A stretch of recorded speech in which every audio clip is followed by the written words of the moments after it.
Quyết tao em.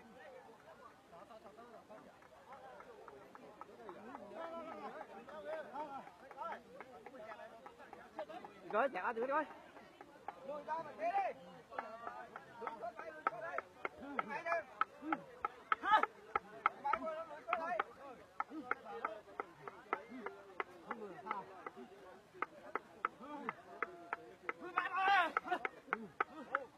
Rồi rồi. Rồi. Rồi.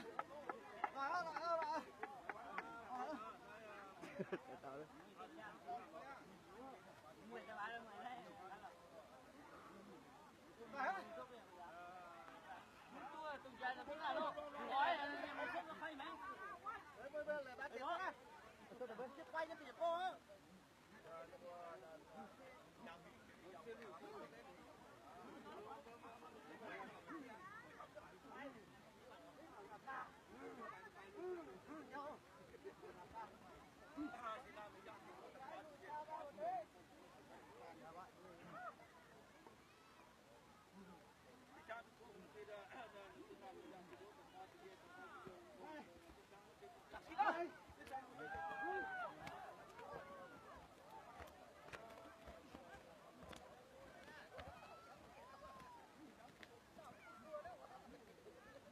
Hiên lại luôn.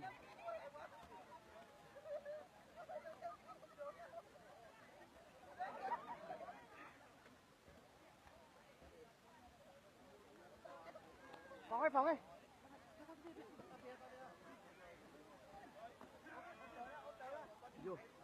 Vô phải tảo luôn.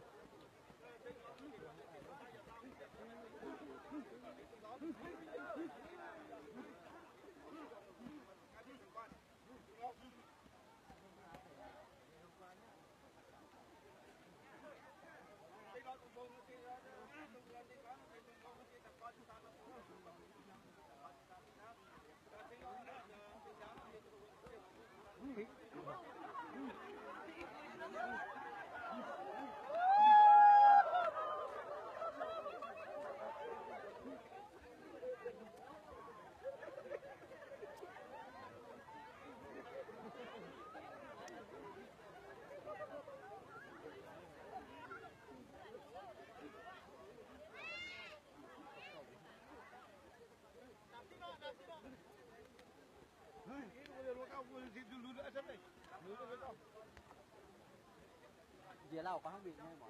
Phần nào.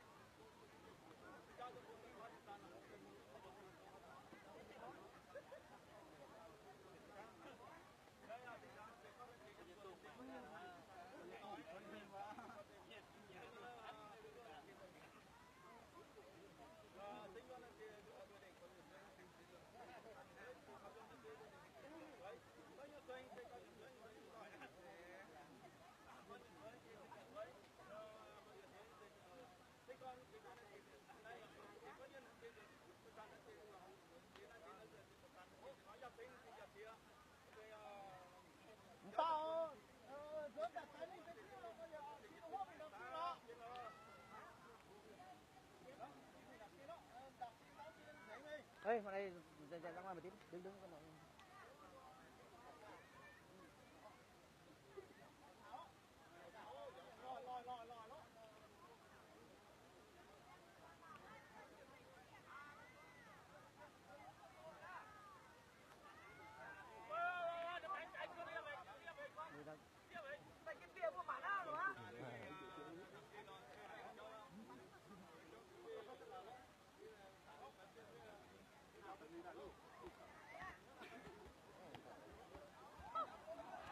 Ui, cái tớ đó mình tống con.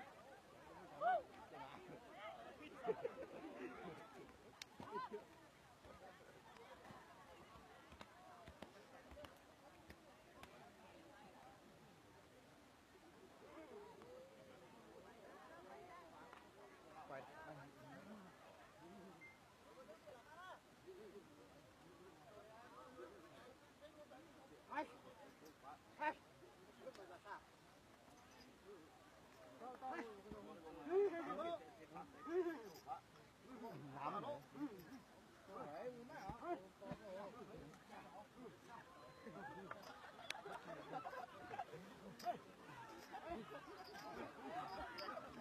Mở cho này dẹp ra tí. Hãy